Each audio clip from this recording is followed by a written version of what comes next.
just like for like morning workouts before TV, like she was the first one there.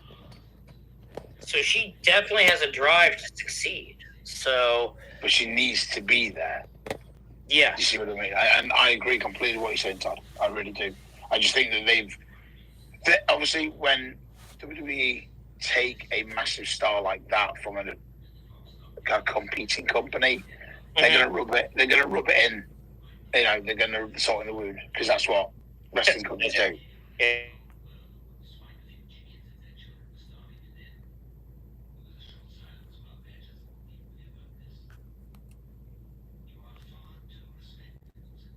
Everything all good?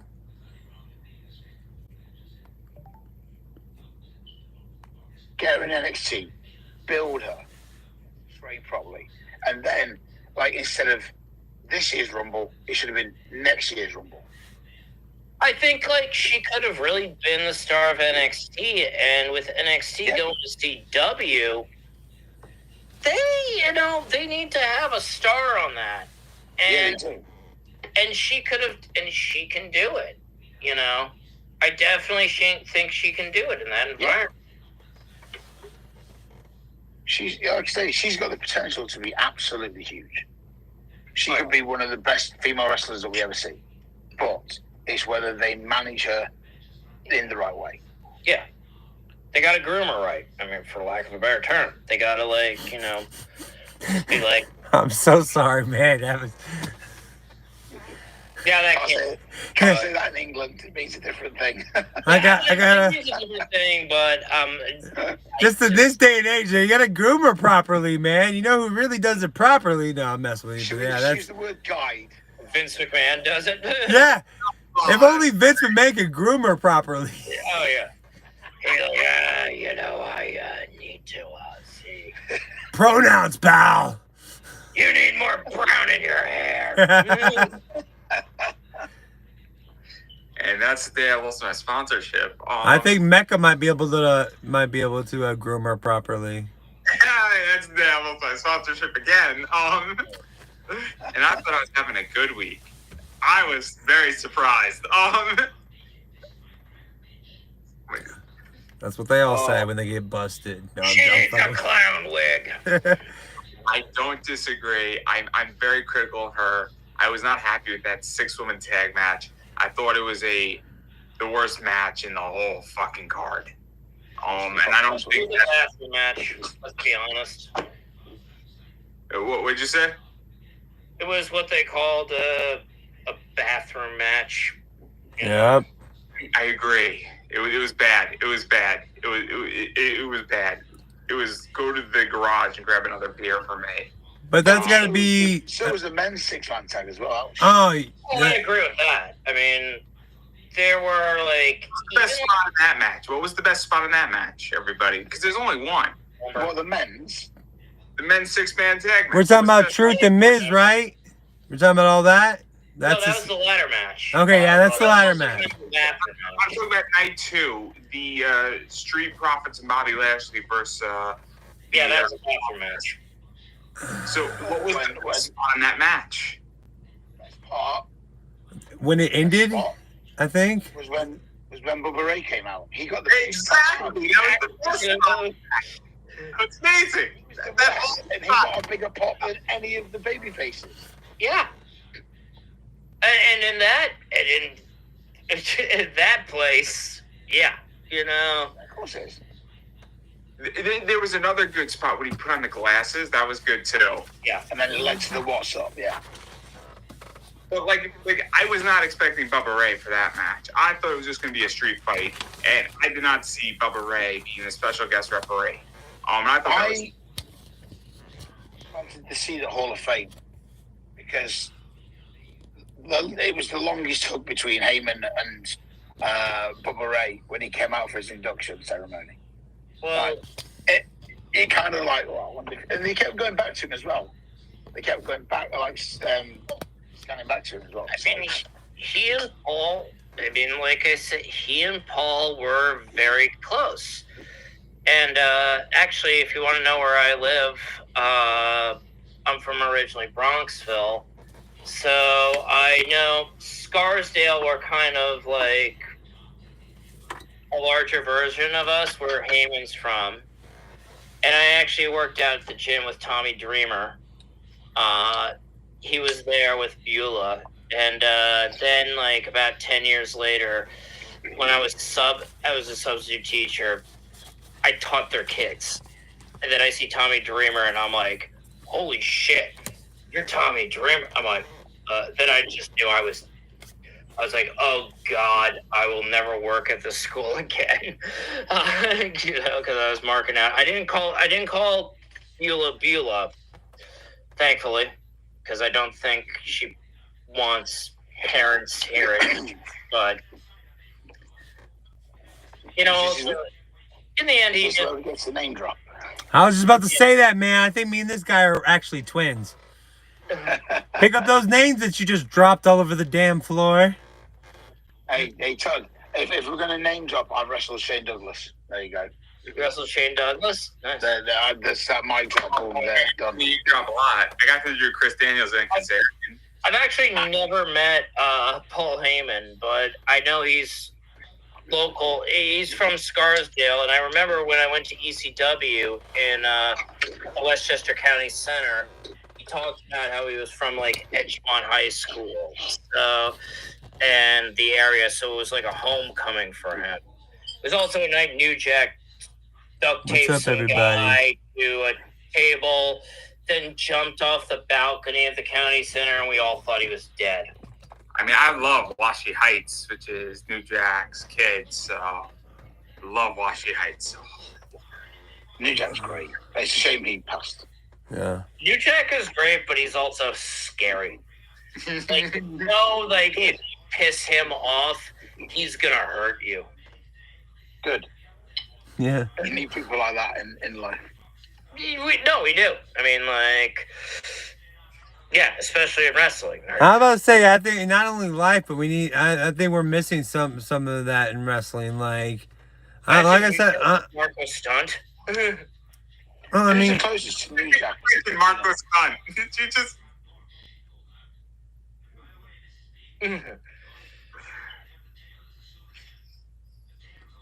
Did you just continue? Just Okay. what? Words. New Jack would be like, I have to wrestle this? You don't want me wrestling him. You don't. The thing is, on the indie scene now, you wouldn't be able to have a New Jack because you just get plastered all over social media as being like racist, homophobic, and all that kind of shit. So you wouldn't be able to do that, unfortunately. Even if you chose not to. There was a big thing over here, I don't know if you guys know about it, called the Speaking Out Movement. You probably heard about it. Oh, that's where Joey Ryan got nailed. And over here, there was a lot of people that got nailed. Oh, yeah. And a lot of guys like myself, we refused to work on shows with abusers. And internally, some of the people were blackballed because they didn't want to work with people who groomed, and obviously I don't want to get Andy cancelled, but the amount of stuff that went on, that went to court, arrests, jail time, a lot of the good ones in the business, myself included, we just decided not to get involved and go on shows. So for not to get us all in trouble here, but I've had conversations with a lot of LGBTQ wrestlers, both privately, and this is a very complicated topic where very much so. There are schools where they're like, we want to leave it better than we found it, and then because when you speak, especially in that sector of wrestlers, some have the best experiences on the planet, and some have horrific. And it is the spectrum. And some people and also there are wrestlers who are LGBTQ. So I got treated like shit, but everybody else in the school got treated like shit. But we didn't get trained poorly. We got treated in a very harsh way that made us better wrestlers. So they say, I felt discriminated against, but the person who was straight next to me also felt discriminated against. Which is a very weird conversation you have. But they're like, I'm a better wrestler for it. They probably, and I'm just like, just from what I've read, listening to like old school guys, they were probably testing them to see how tough they were, because I've heard stories about. I just recently I'm in the middle of reading Stan Hansen's book. And if there's anyone on the planet who was a tough guy, it was him. And he said that he was glad he did not break it in Florida, because he didn't even know if he'd do it because of what like Eddie Graham and Bob Roop put guys through. And then you hear about Hacker's book by John Crowther. And I got to review both of them before one of them passed away just recently. And obviously the Bushwhackers, we didn't go too much into their training, but the shit they did and what they were doing, and the fact that they were hated in Puerto Rico, right? The fact that people wanted to kill them. It's so crazy with the Bushwhackers. They were like these fun guys in WWF. But then you watch them in like Puerto Rico, they're biting chunks out of people's face. It's nuts. Well, one of them got to Lynn Clinton's pussy, so let's just keep that in mind. Yeah, it's the cat, guys. It's the cat. I want to make that crystal clear. Yeah. Not coming out of your mouth, it wasn't the Of cat. course it is. Sure, the cat, Hey, Mecca. Hey, he was at the White House, so it's expected. I mean, Yeah, at the White House, they never get any other pussy but cat there at the White House. Never. JFK was a great man. He taught us all the best. Joe Biden has gotten laid at the White House, man. I mean, this shit can happen. You think he knows it? I'm pretty sure. I mean, I'm pretty sure. I'm pretty sure he knew it. Hey, this English guy can't be laughing at our American problems and shit. I'm not a fan of that. We've got problems here. Don't worry. Yeah, but we're not laughing at it, buddy. No, I'm joking. No. You can laugh. How's Meghan Markle? Yeah. I love London. Been there twice. My favorite thing in the world was going to Parliament. It's so cool. And then you go to like the bar right around Parliament, and it's wonderful. So I love London. I studied abroad in London. I loved it, and I went to I loved going to like the comic shop Orbital, because at the time it was just like you went downstairs and it was like this hidden treasure of like back issues. They had like UK Transformers issues and UK Transformers fanzines, and I bought them up. They got to know me, and they said aside, they're like, "Oh, Todd, we just got a copy of the IDW number 0," and I'm like, "Sold," But then also there was this bar, the Intrepid Fox, which was this great metal bar. You go in, there's like a giant mural of Judge Dredd with Anthrax around it, and I was just like, I'm home. I'm like, this is awesome. You can come and live here, mate. I don't want to. Bloody Honestly. wankers. That's exactly what this guy's thinking right now. Yeah. Every American wants to go to fucking London. Sheesh. Don't. I love it. Turn around. Everyone turn around wants to come and to New stay York, so Stay in the States. Yeah, you don't want to share that free healthcare you got over there, buddy. It's all right. So what's next on the wrestling card? What I think we got. We're not doing politics. No, let's get. Are we gonna go match by match, or are we just gonna talk about the ones we? I don't know what we're doing. I've had electricity go out. I was looking like I was in the boiler room, and my shit popped back on, and I feel illuminated. I don't know what's going on, bro. That's why I'm asking y'all. What are we doing?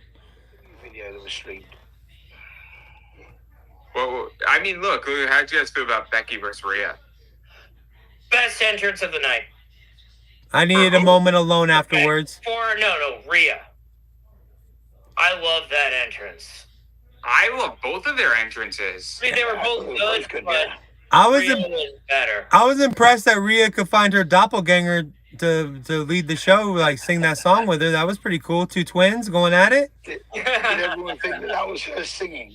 I was impressed. Yeah, at first I was like, who's gonna wrestle? What's gonna happen? Is she sing? At first, I didn't know she could sing. And then all of a sudden, here's another one. I'm like, oh, fantasies do come true. No, it wasn't. It wasn't. She Rhea is, people say I'm going to say it, she's one of their biggest overall stars. I mean, you knew she had it, but like with Dominic, when she was just like, "Oh, it's okay, little dum-dum. Mammy's here." And how she's kind of taken control of Judgment Day, but when she comes out, she kicks ass. Todd just ruined some shit for me. I'm never gonna not hear his voice now. Damn it. I thought a little dum-dum. I thought Becky's entrance was brilliant. I liked it too. I mean, here's why I thought it was smart. Becky was just on a major book signing tour. Mm-hmm. And I mean, I have an autographed copy of her book from Premier Collectibles, which is cool. Name drop. Book. What? No. It was $30. Order it. It's not like there was nothing special about it. Anybody can get what they want. Joking, man. But my point is that she just was on a major book tour, and then she comes out and they're promoting her book on a stage in front of a bunch of people, and WWE's getting a piece of her book, and that they must sell. Well, she's on their publication thing, right? That's what that's the whole point of it, man. Like, and then so smart, because guess what? They probably sold 10,000 books within 5 minutes? Yeah. Easy. So great. That's why that was so smart. Brilliant. Brilliant. Marketing to its max. Oh, WWE always great with marketing. I'm waiting for the Becky Lynch, Seth Rollins sex tape. That's what I'm saving my money for. That's just gonna go hard, bro. Your daughter was conceived. I'm not gonna know which one's which at first, because they're both gonna be wearing dresses and shit. But we'll figure it out. Actually, I mean, that book is on my docket. I'm reading the new book about Macho Man right now. Oh yeah.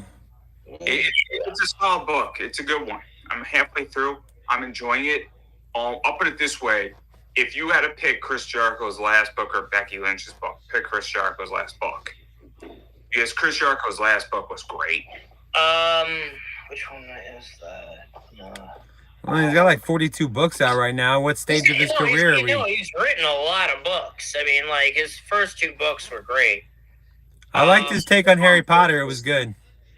I can't think of the name on Chris Jericho's last book, but brilliant. And the way it feels is that you could tell it's his personality, if that makes any sense.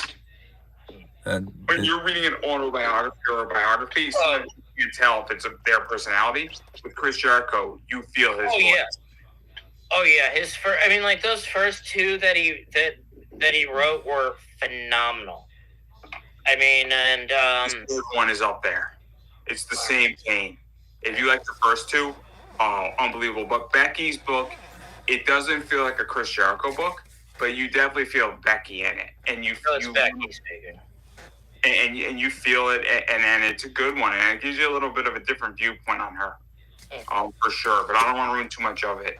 I mean, one book I have that I went to the autograph signing for was AJ's book. AJ Lee. AJ Lee, yeah. Nice. And she's very friendly. Like, it was at the time I was promoting Robots vs. Princesses, and she was like, "Oh, I'm Team Robot." She's like, "I used to shove Barbies in the drain." What are you talking about? Funny AJ Lee story. So I donated to her charity, and I got to spend 30 minutes with 3 other people. And so it was Q&A time. So I said, "Is Coca-Cola allowed in your house?" And she thought that was really funny because her husband's CM Punk, and he's a Pepsi guy. It was brilliant. And then I followed up saying, "So you're Team Joe, right?" Because CM Punk got the Cobra tattoo. Oh, just she got the joke immediately. Everybody got it too. If I never got to ask CM Punk this question, but I want to know which version of Cobra he likes: Cobra Law or the used car salesman. That is right. Cobra was a used car salesman. I forgot about that.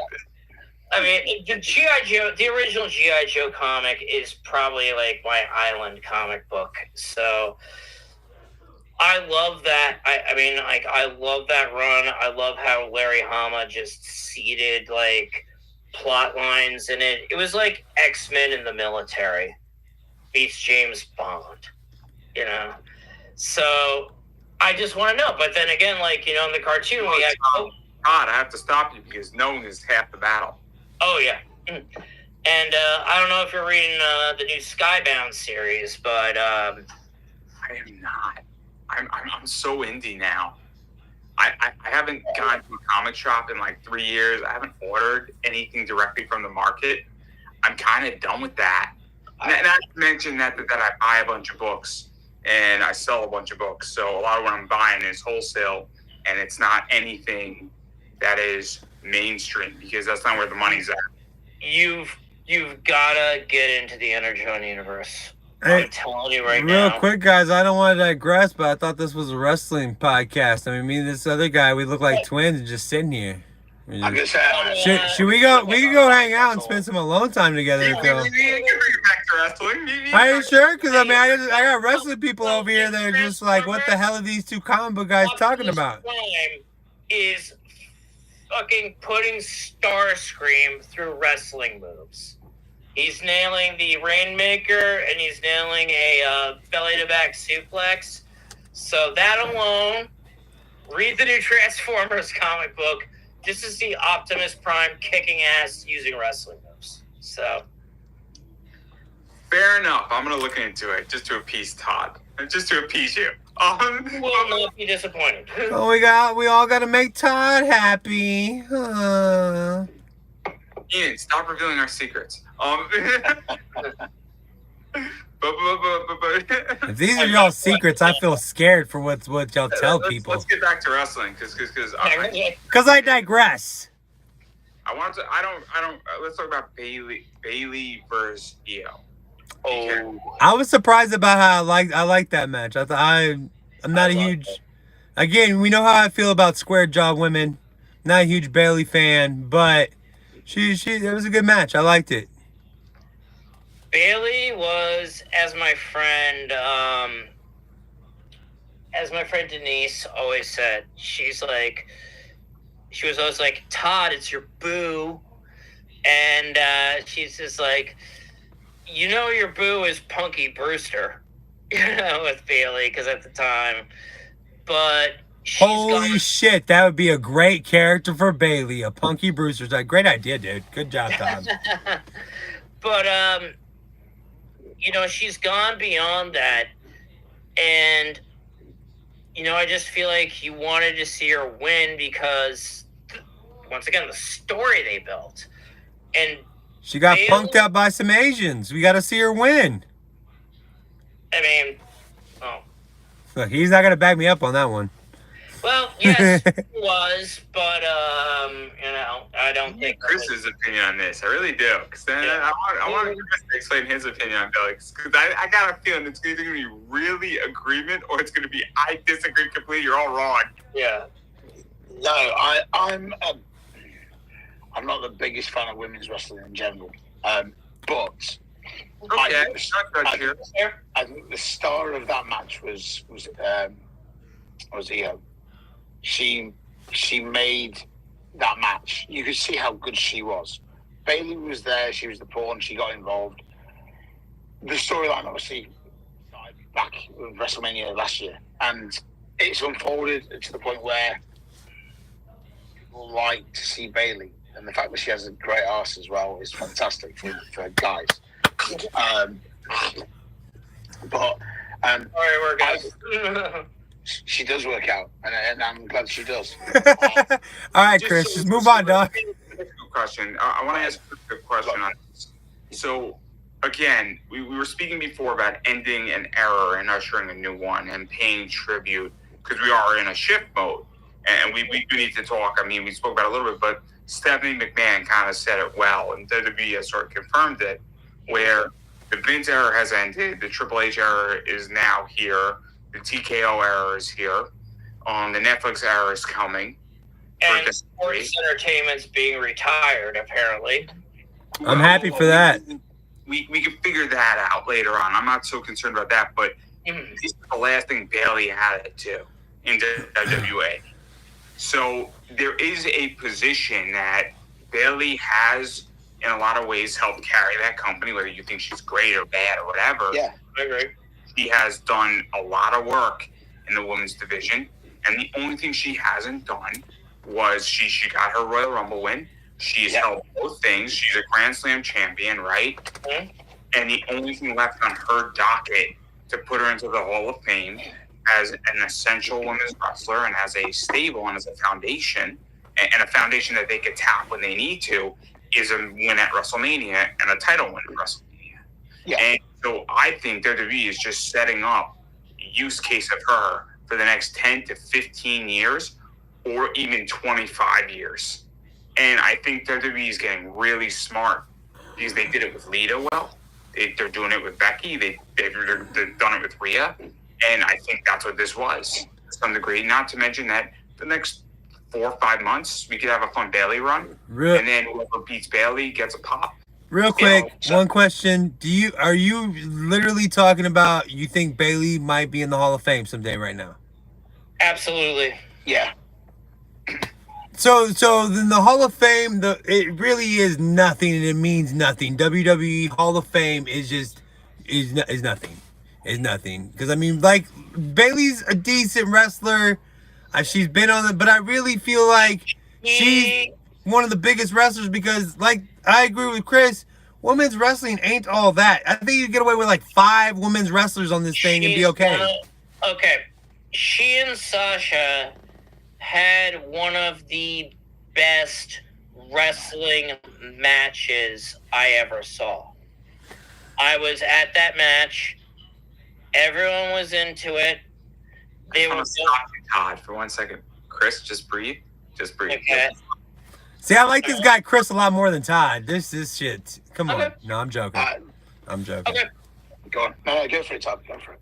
I mean, the way it was structured, the fact that they had them going for, they were going for pins, like counts of 1, and it looked like 2 women or 2 people having a match and trying to win.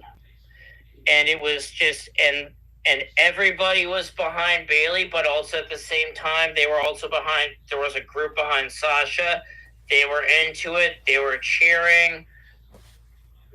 The whole vibe, they had that arena that night. Okay. Did you enjoy that match, Todd? Yes, I did. Then that's all that matters. Okay. Yeah, that's a good match. But That's it. still just one match. Me, I Sasha love Banks wrestling. she is massively overrated. I don't think she's that good at all. Do you think she's $5 million overrated? She's not worth £5 over here, to be fair Wait, to you. we're talking about Sasha right now. Yeah. Bailey's a different kettle of fish.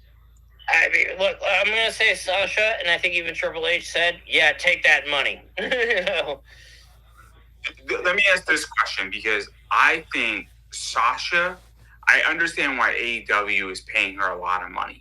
Yeah. I don't think she's worth what they're paying her. I don't think they have an option, though. Yeah, they do. Not They- do it. Send it to New Japan. Send it to New Japan. End of. She's coming to AEW. They've published what she's earning. That internally is now pissed off every single female in that locker room, regardless of the status, regardless of whether they've won championships, or even regardless of whether they're good enough to be in AEW and on TV. They've created chaos. You and me, Chris, could build AEW's women's roster that would destroy WWE's women's roster for legitly a third of what WWE is paying their women's talent, and they would destroy them, and they would make more money in the long run with ease. With ease. Because where would we go? We would go to AAA, we would go to New Japan, and then we would go to the Indies. And I guarantee, I'll name a wrestler right now who I love, Aisha Raymond. She's killing it in Japan. She's a British wrestler who is a black British wrestler who's living in Japan working for Seedling. Did I upset you, Chris? No, she's shit. Sorry. I love Chris so much. And I've been on shows with her, and she's dog shit. The best female wrestlers to come out of England: Nikki Cross, who was Nikki Storm, Rhea Ripley, cut her teeth in Progress and did a lot over here. Tony Storm, right? Yeah. Kaylee Ray, right? And Piper Niven. That's it.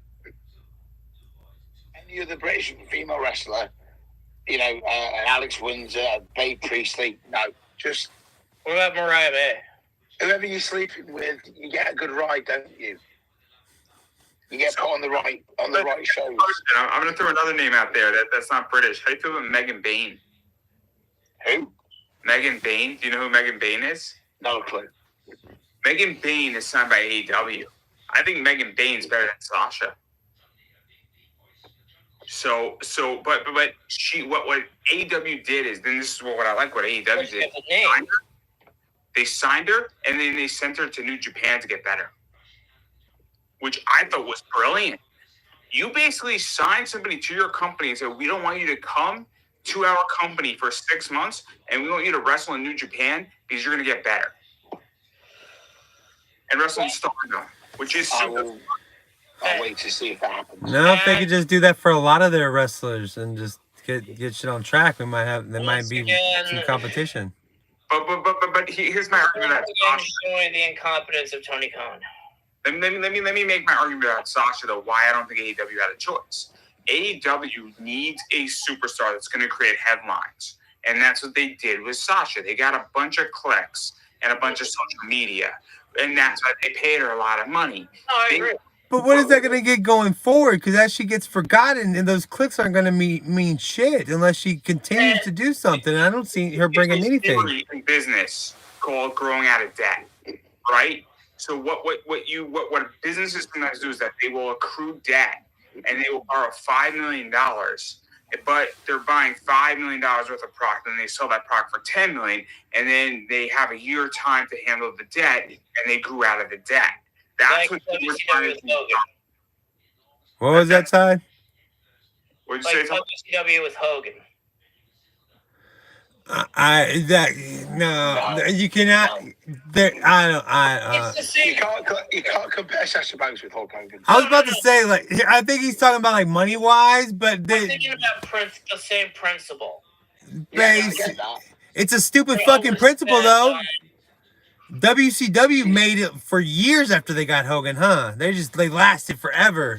It's a dumb principle. I don't think AEW's a struggling minor league team, and I wish they would last. I wanted to see them, but they literally lost every big piece that they could have had. They lost, and they couldn't hold on to. They mismanaged everything.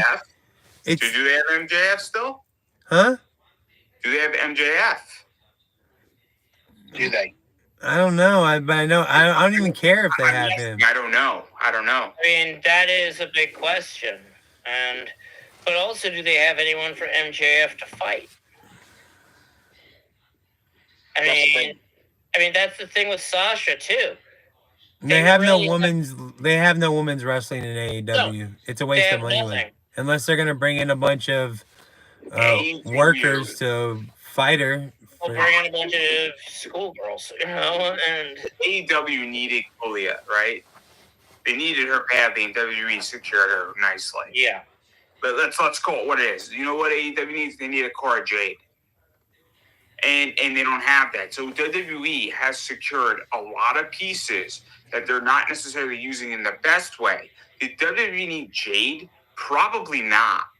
But was it a nice fuck you to AEW saying we have money and we know how to do shit you don't know how to do yet? Yeah. And when your talent's not happy and we recognize stars, we're going to take them. And that was a big shot. I mean, they just cut a promo on Triple H, right? Referencing John Cena with Will Ospreay. That promo is the stupidest fucking wrestling promo in the world. Because what did you do? You basically Stephen A. Smith, Jason Whitlock. Congratulations, AEW. You just gave provenance and relevance to a company you're trying to compete against with two people who have made wrestling better in the last 30 years. The sad thing about it is the most popular wrestler on AEW is CM Punk. With the company. And they lost him. Cody Rhodes, CM Punk. Counting a rating. He got a rating because of a guy you fired.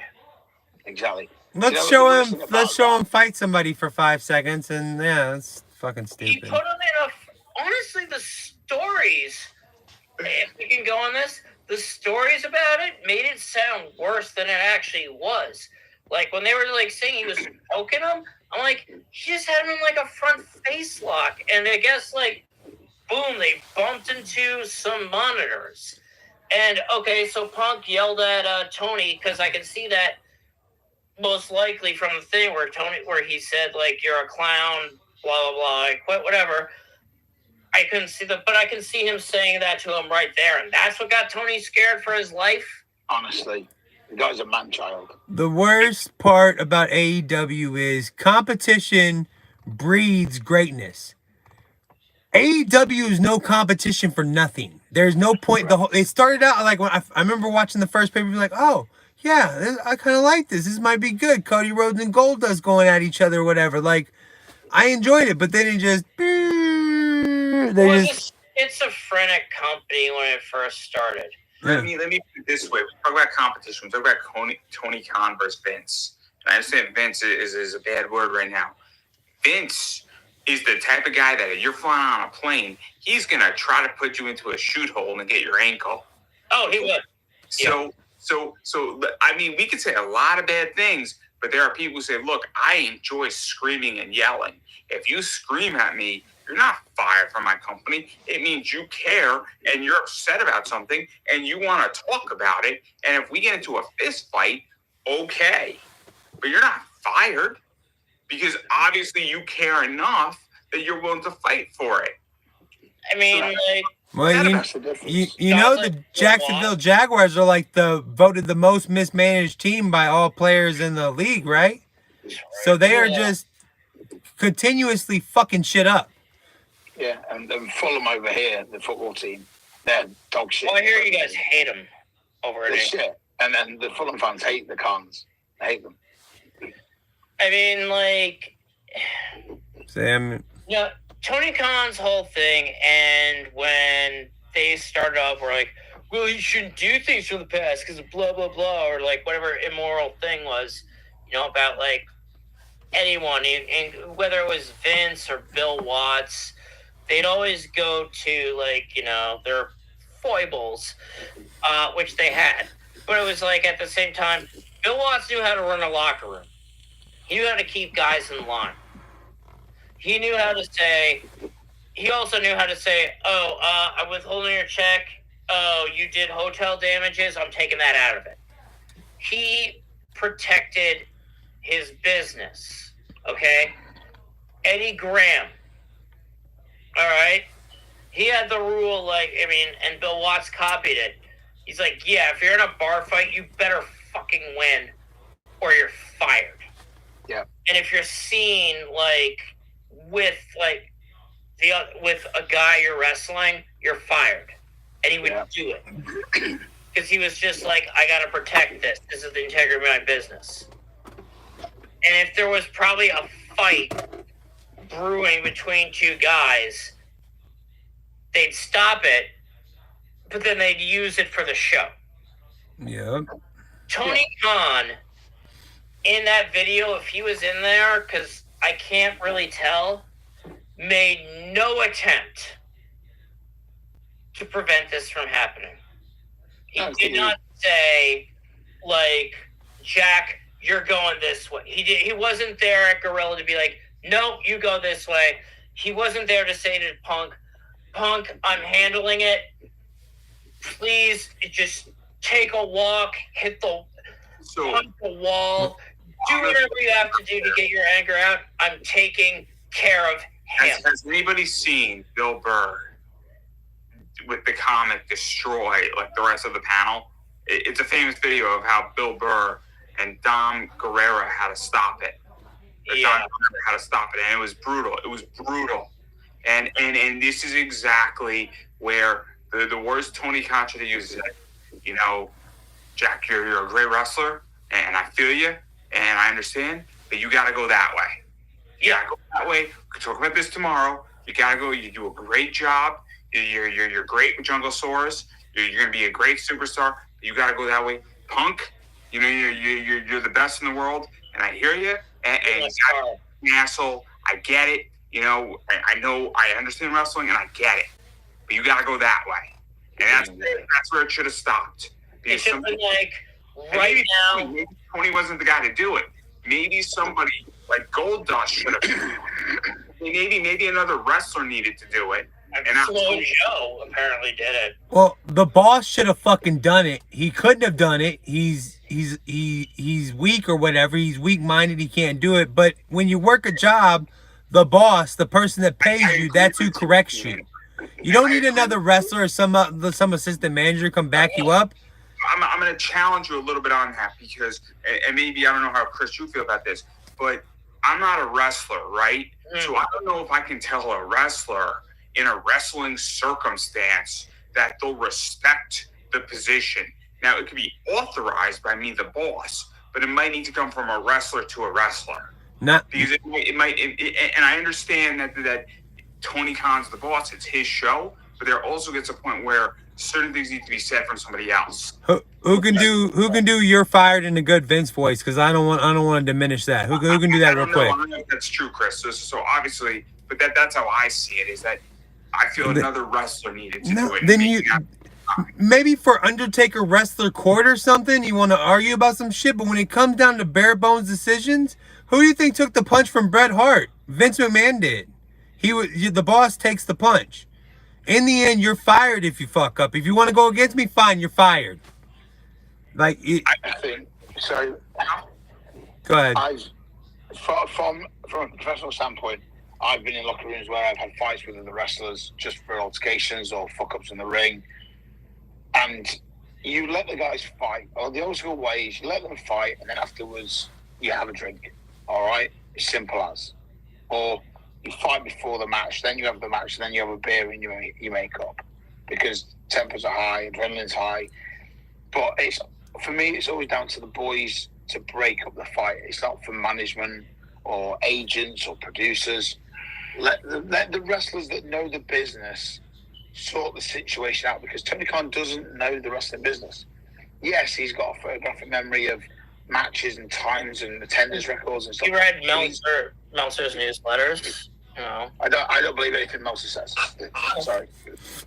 Do you think that Tony Khan, from a business standpoint, if Punk is going ape shit and disparaging the company, that's a different circumstance, though, right? Completely, versus a wrestling fight.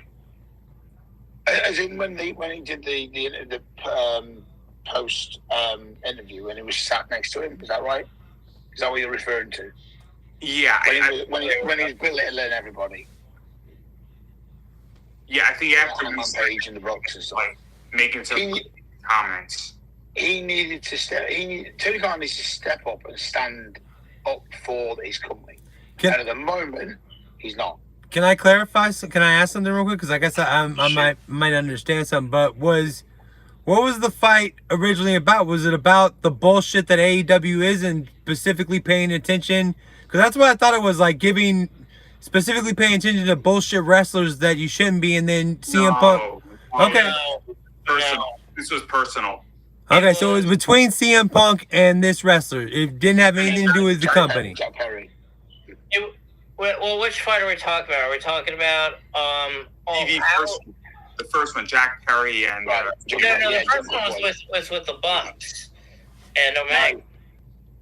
Oh yeah, well, so the post-match interview. I'm wondering which one we're talking about right now. Right. So let's clarify the post-match conference with Punk and Tony Khan. When Punk went off on his rant, that was about Hangman Page and the Young Bucks. The second incident was at All In at Wembley, where he had the backstage fight with Jack Perry.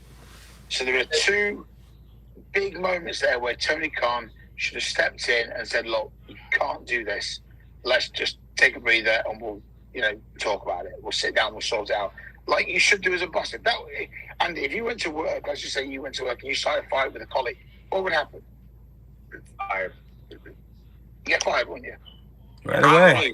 It would depend. It would depend. You know, if there was a circumstance and my boss was like, you know what, guy deserves a sucker punch, man. You know, I'd probably there's every once in a while, there's the 1 in 10,000 that you get a raise. That's rare. I It's just the liability alone, like, you know. Before we get too much further, fired. I would be escorted out. I wouldn't be fired. I'd be escorted out, right? So there wouldn't even be a firing. I would be escorted out, and then I would be fired probably the next day by a phone call. Yeah. So there you go. No, I get that. I just think that for the wrestling side of things, Tony Khan has handled it all wrong. And by getting them to produce, segments on Dynamite and Rampage where the likes of Edge gets to like a free flow, Will Ospreay starts banging on about, Triple H, that's all come from the top. right.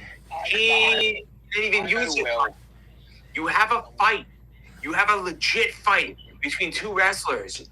This is what you do. You quote unquote fake fire CM Punk, right? So he's suspended.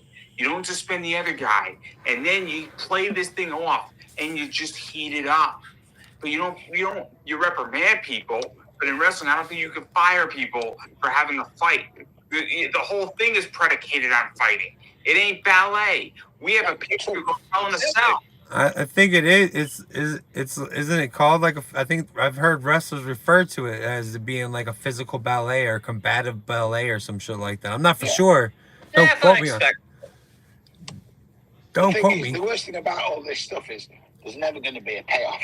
So we're never going to see what would actually happen at the end. No, I mean, and I agree with you completely. Like, you're kind of booking something that will never happen. Then people are like, oh, Sean and Brett, at the end with the midget and everything. Yeah, but that led to Owen Hart coming back. Yeah. What I mean, like, CM Punk's not going to be there. And if we're going to be honest, let's just face it, you don't even need to have a match, really, with him and the Young Bucks or Jack Perry, because he won the fight. So, when it got physical. He won the war. He didn't win the fight. He won the war. Oh, man, look where he is now. And I think that's what sticks in the craw of the Young Bucks, because they really thought that they were the arbitrators of of who should be in wrestling and who shouldn't, in a way. Kind of like how Joey Ryan was for a while. For some reason, I don't know why. And it just proved, it's like, oh, you kicked your asses, then you kicked this other guy's ass, and Triple H is like, hey, come back to WWE where you had problems. And it was, in many ways, just like a complete and utter slap in the face to their mentality. And also the fact that Punk gave AEW their greatest storyline, him and MJF. Highest ratings, highest merchandise sales, highest pay-per-view buys. He outdrew them. The guys who were who revolutionized everything, they got outdrawn by him. And they were jealous. And they were pissed. And it's even crazier because look at the parts that AEW lost to WWE. Cody Rhodes, CM Punk. Yes. You want to talk about a fucked up situation and a double slap. That's kind of it. And then they lost Brandy too. And Brandy, you might not think Brandy's important. Brandy's important. But she got a pop when she came out at WrestleMania. Yeah, she will do. But you got to think about it. If one of your VPs quits the company, there's something wrong. Yeah. For someone, I mean, for Cody Rhodes to initially start the company with the Bucks, Kenny Omega, Hangman Page, Jericho, if he then walks out, something that we don't know about. Yeah, and then he has a segment with the other company, with that company's biggest star, that could have happened on your show. All right, let's just face it. When he and Punk had that face-to-face interview, that could have happened on AEW. We could go British here. I could start singing, Rolling in the Deep. But I'm almost positive Chris does not need you to go British, bro. I thought it was a good joke because I thought it's relevant. We could have had it all, right? AEW. He could have had it all. I'm trying to be funny in this. They legitimately could have had it all. And they had all the moves. They had all the pieces on the chessboard. And they miraculously fucked it up. Like, how? Fucking management. I think this proves whatever this last 15-minute it ultimately boils down to AEW is mismanaged, and you got too many chickens running around with their head cut off, too many chiefs, not enough followers, whatever you want to say. I didn't take the bad way. Boss wants to be everyone's friend, but doesn't understand that you gotta make tough decisions. You want to talk about how in the fuck are you rich and have a poor man's WCW going on, man? Like, how does that happen? Like, how? Got a lot of money. It's fucking. WCW was way better. This is my. What's up, man? So WCW was way better. That's what I'm saying. This is the poor AEW is the poor man's WCW. Well, not WCW 2000. Let's be fair. This is what I don't get. We have Cody Rhodes as champion, yet on the second pay-per-view, he comes out with a throne, he takes a sledgehammer, he smashes the thing, and WWE's champion. Isn't that why he came out with that big fucking skull headdress thing? Because he was kind of like paying homage to the game, and when he came out in that skull type of thing? Triple H drove a tank into WCW. He understands taking that. I mean, he's not... everybody's like, oh, he fucked the boss's daughter, which he did, but he's showing he has a great mind for wrestling. He's the smartest fucking member of the clique, I'll tell you that. Oh, absolutely. Fucking brilliant. Triple H didn't run with the boys. He kind of hung out a little bit. He was the smartest. No shit, he was the smartest, most sober one of you all dummies. I was fucking Sonny. No, Triple H was hitting up Stephanie, dummy.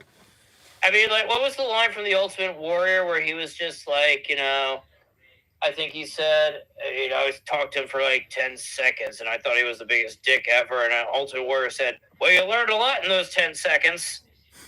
You want to hear something crazy about Triple H? No, I don't. I don't want to hear it. Howard Stern, and Howard Stern said, could you say these things afterwards to use as promos? And Triple H is like, that's kind of bullying, and it goes against the WWE policy. I really can't do that. And Triple H refused. Yeah. And Triple H spoke about the Stephanie relationship. He's like, we were kind of advised not to do it, but then we backed off, but then we really liked each other.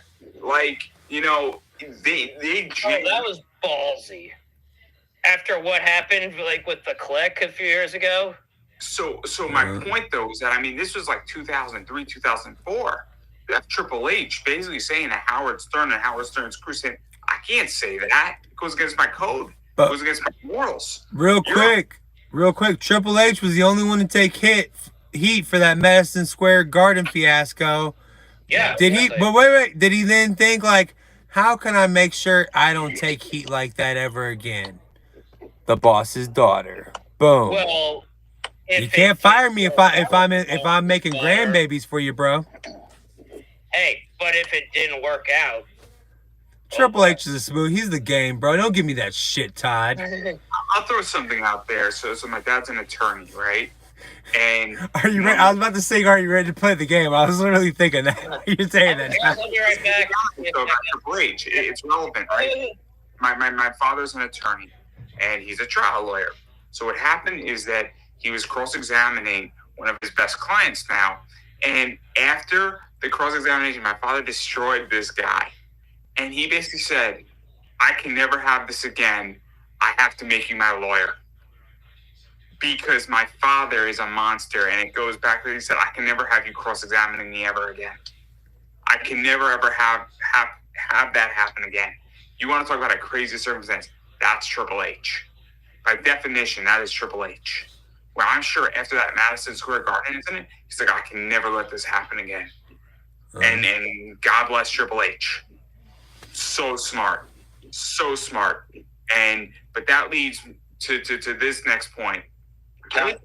Before you make your point, can I say something? Yes. Right.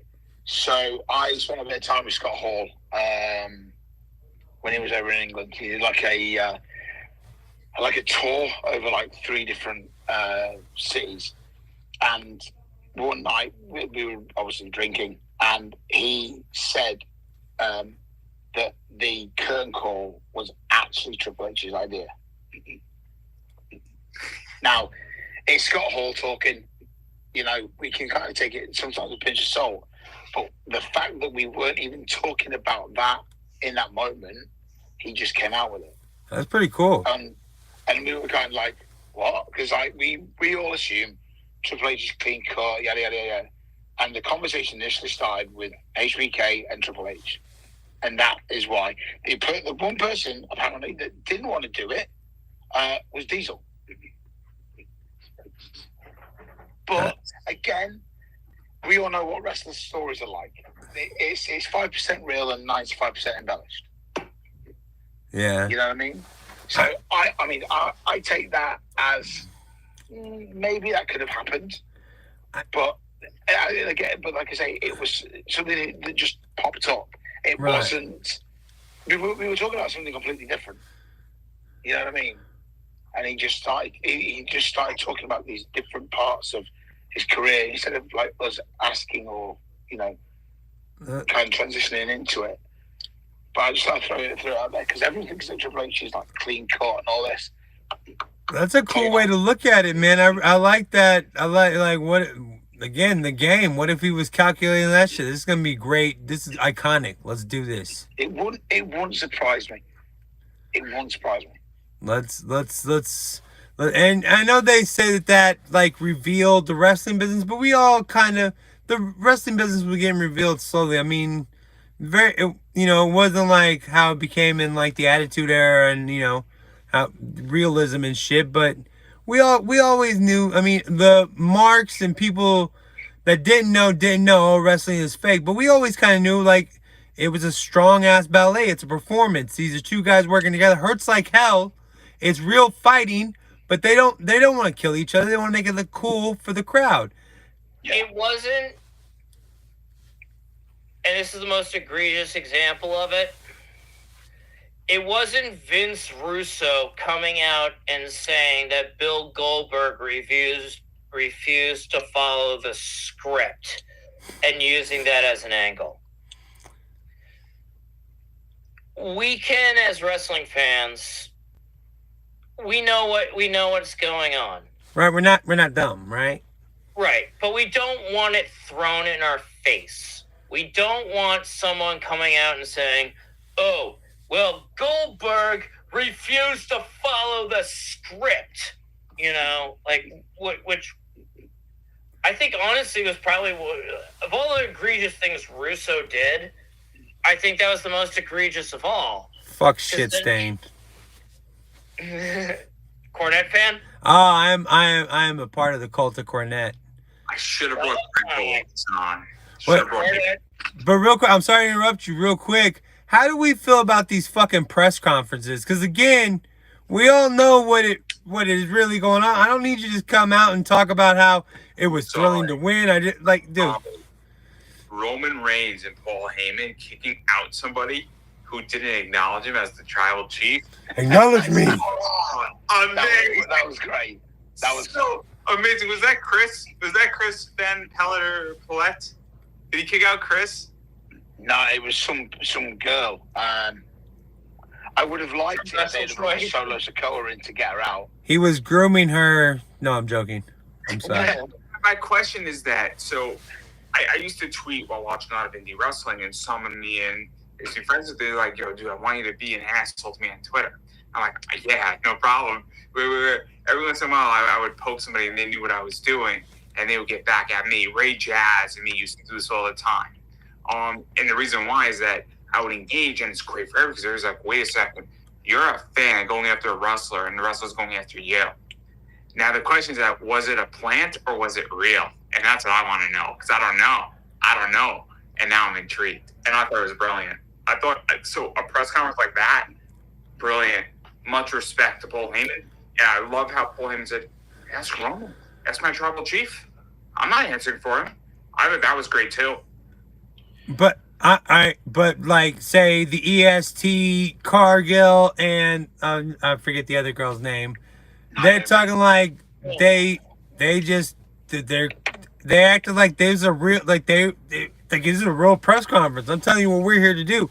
Now, come on, guys. Like, I don't know. I don't like, that's almost like throwing it in my, like you said, throwing it in my face that, I don't need, hi, I'm such and such from the Wrestling Times. Can I ask you? Shut the fuck up. I don't. I mean, I know that they took that from Japan. Because I'm reading Stan Hansen's book where, he'd be asked questions after his matches by the Japanese press. And but they treat it more real, right? Am I wrong? I mean, don't they? Yeah. They're all kind of sold on it, right? In character. He wouldn't talk about, like, the story or anything like that. He'd be like, what do you say? He'd, like, smash it, like smash his bull rope on there. Oh my gosh, could you imagine Thunderball Patterson on a fucking press conference? Shh, that'd be so fucking good. Oh my god, that'd be great. In character. Yeah. I would like, that'd be a good press conference. It was in character, just like that Roman Reigns thing that y'all brought up. In character, you keep, but this, yeah, guys, how's it going? Yeah, shut the fuck. I don't. And like that was the best part about wrestling when I came up with it, is that you didn't know if it was real or fake. You didn't know, and they played into it. I like seeing fucking unfit fat guys that are bald fighting, because that could happen. They don't have to jump off the top rope. Then they just fight.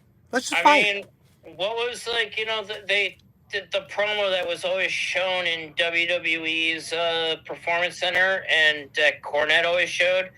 Ole Anderson talking about how he betrayed Dusty Rhodes. Yeah. And the thing about it is, Ole Anderson, he looked like, granted his bark was worse than his bite, he looked like a guy that could fuck you up and could fuck someone up.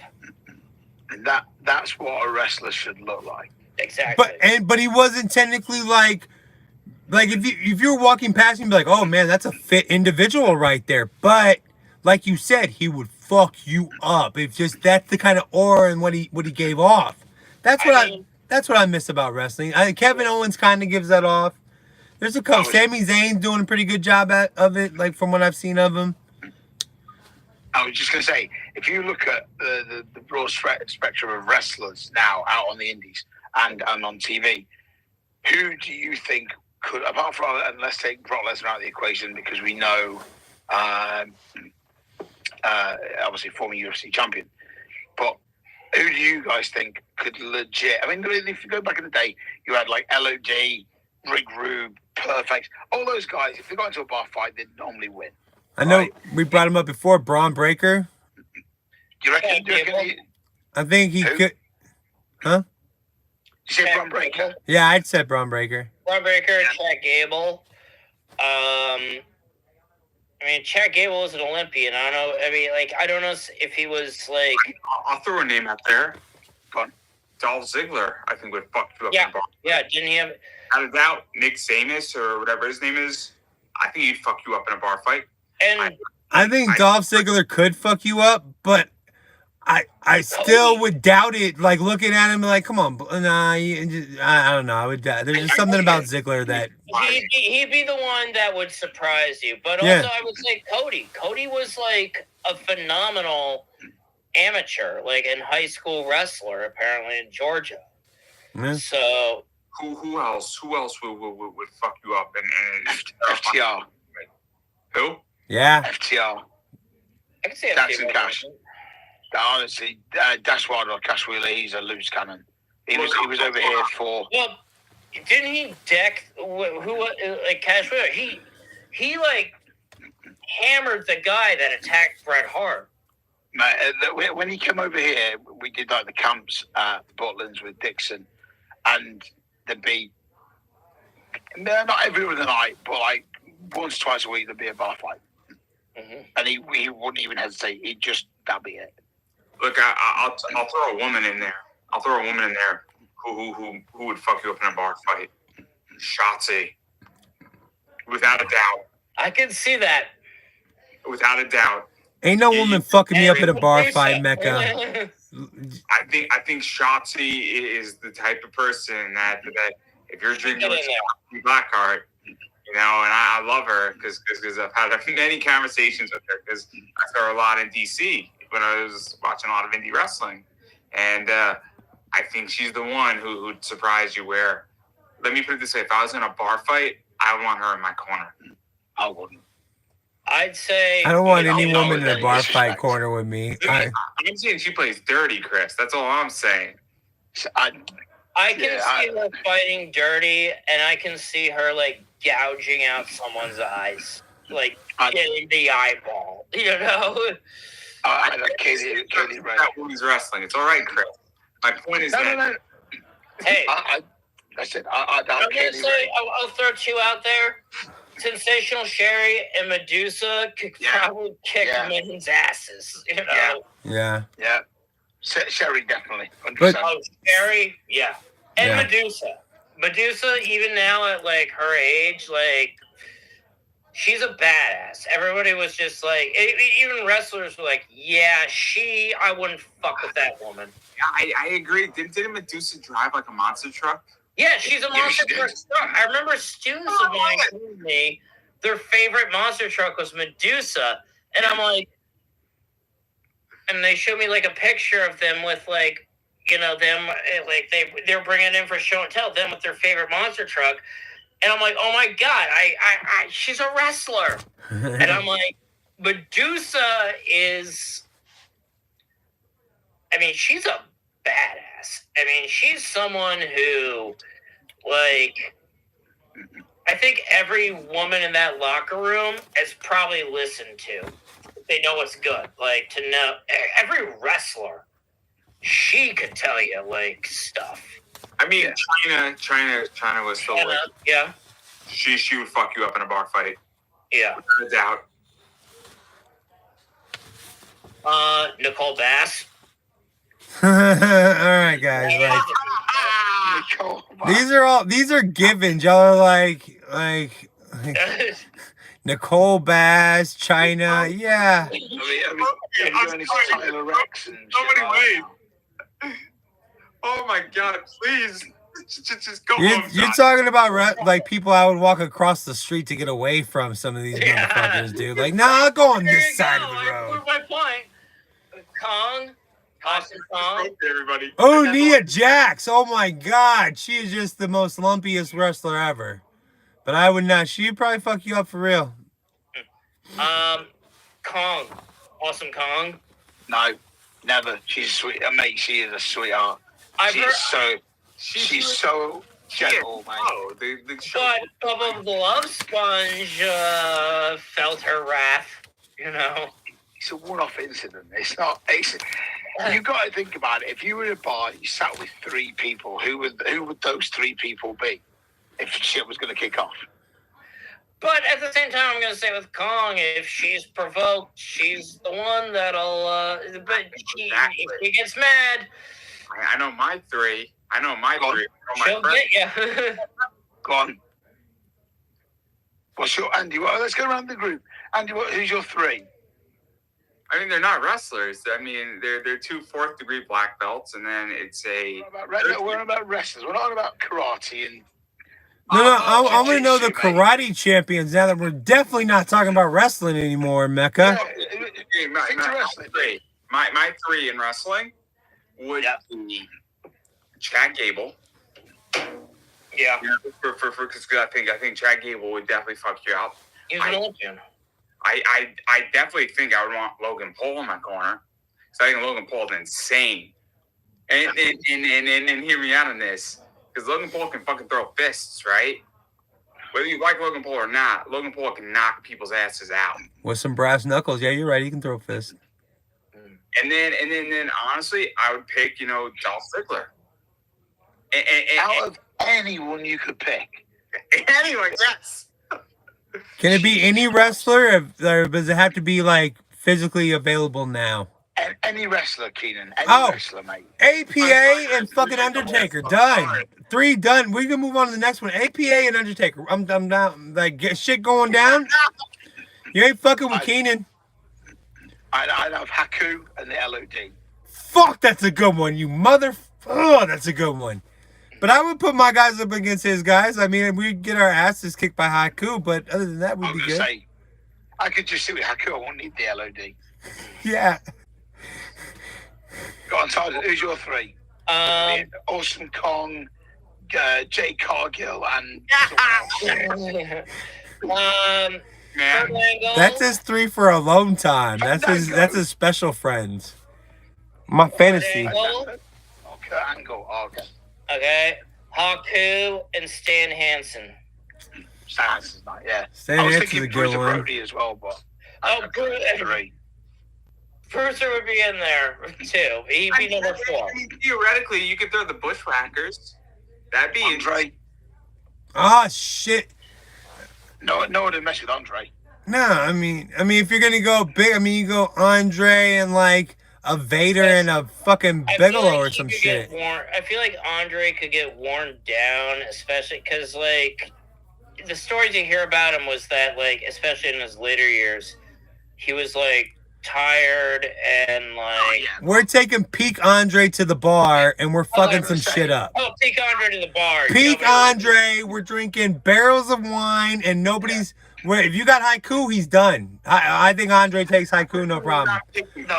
Andre Haiku is. You can't really. Haiku has to be in that group. Haiku is.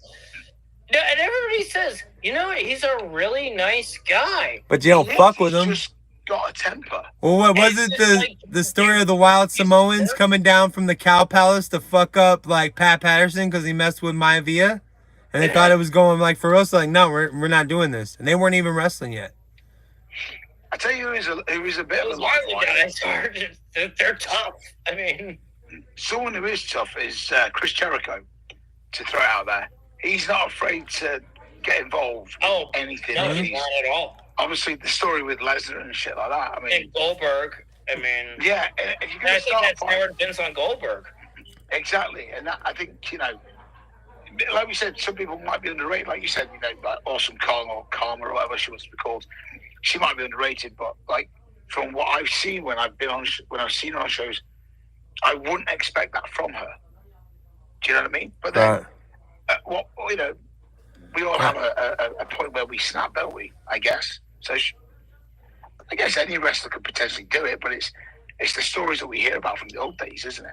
I mean, like, the thing about Kong that I've heard is, like, she's a sweetheart, but, like, if you, like, apparently Bubba the Love Sponge did, you cross that line with her, she'll put the full force of her fists on you. Now, real quick, Todd,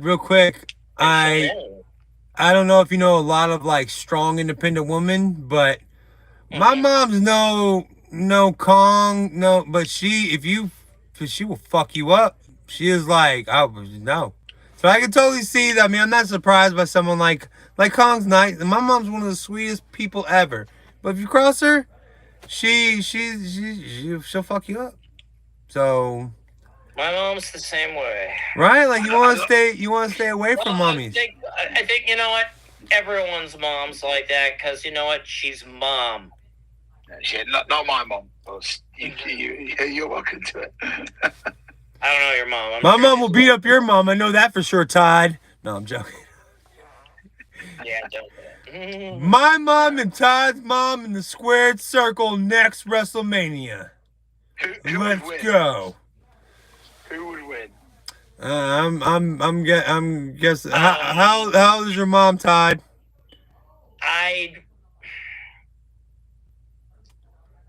My mom is.